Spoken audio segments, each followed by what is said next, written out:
Because it's all become clear. It's all become clear that there is no puzzle about this universe. What makes you think there are puzzles about this universe? Very simple reason. You're trying to explain it. And when you explain things, what do you mean by explanation? There are several meanings of explanation. There's really one basic meaning. But first of all, to be able to translate what is happening into terms of words or numbers. In other words, to describe. But a real explanation is not just a description.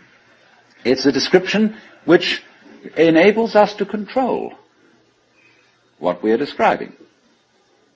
But didn't we see in the last session that to control the world is not really what we want to do?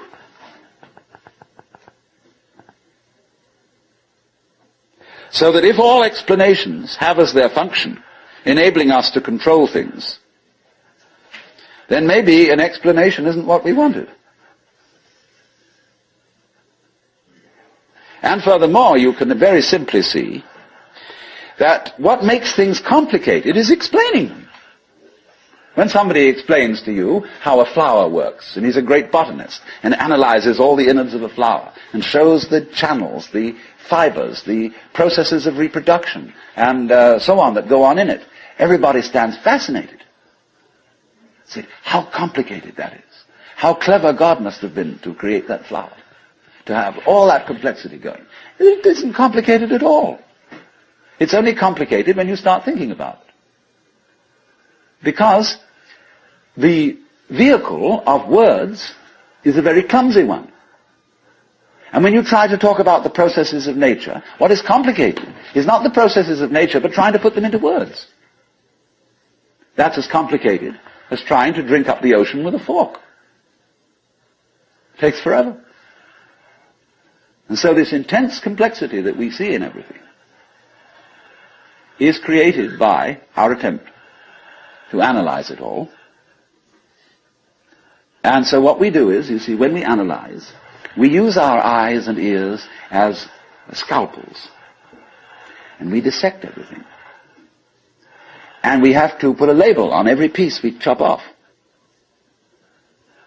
And so we scalpelize, and we get it right down to atoms, getting finer and finer, and we suddenly thought, well, we've got to the end of it, because the word atom means what is not cuttable.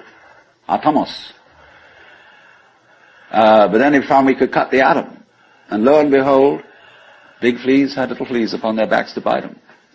And it goes on forever. There is no end to the minuteness which you can unveil through physical investigation. For the simple reason that the investigation itself is what is chopping things into pieces. And the sharper you can sharpen your knife, the finer you can cut it.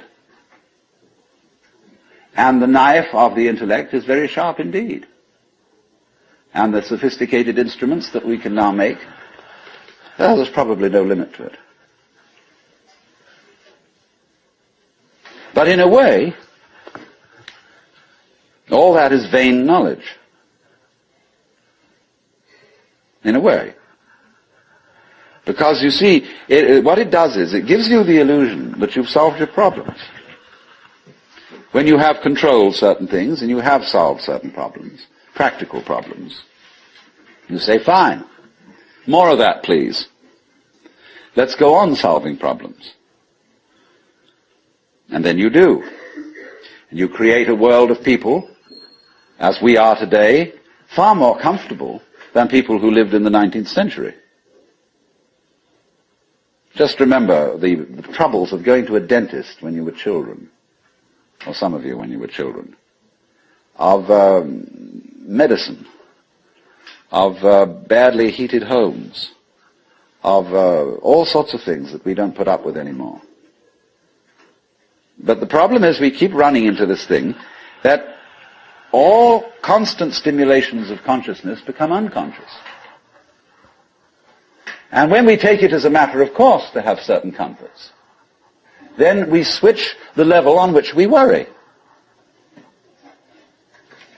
When you solve a whole set of problems, people find new ones to worry about. And after a while, you begin to get that haven't we been here before feeling.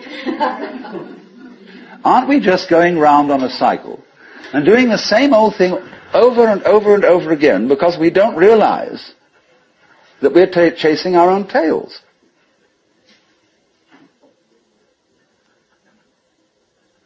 By an eternally recurrent process of not knowing who you are.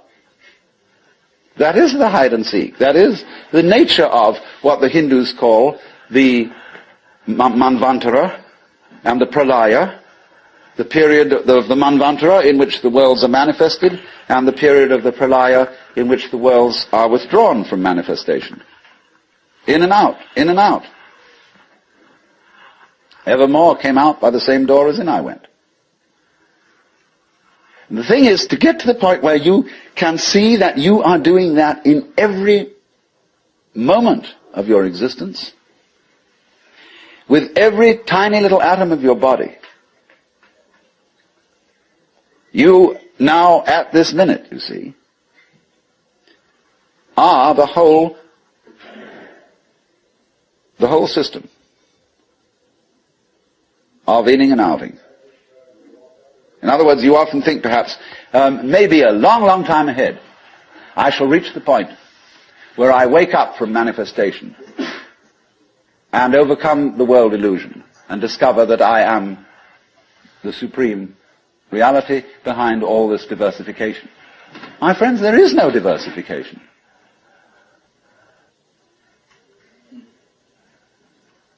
In other words, what you call diversification is your game. In the same way as you chop the thing and then you say it is made of pieces. Well, you forget that you cut it. And so when you see the world as complicated and that there are life problems and that you might one day succeed. See, hundreds and hundreds of people are running like mad after something that they call that is success, and they have no idea what it is. Now then, there's something else. When you understand that, and when you realize that there's nothing to realize, well, it's all here, then what are you going to do? It's like when a child is pestering father or mother with all sorts of questions. They finally get down to the deepest metaphysical problems. They say, oh, shut up and eat your donut. And I wouldn't say that, you see, at this point. Because life, as one looks at it, you see, is in fact a celebration of itself. When you look out at night at the stars and you really wonder, good God, what is all that about? Well, it's a firework display. And it's celebrating High Holy Day. It's whoopee. And the whole world is whoopee. It's a kind of exuberance. And therefore, you realize what a great thing it is. And what a great thing it is not to dissect the world with your analytical intellect. To be able to look out at the water or the trees or at the floor and the light on it in front of you without calling it light or floor or trees or thinking that it has parts or thinking that it's complicated. It isn't.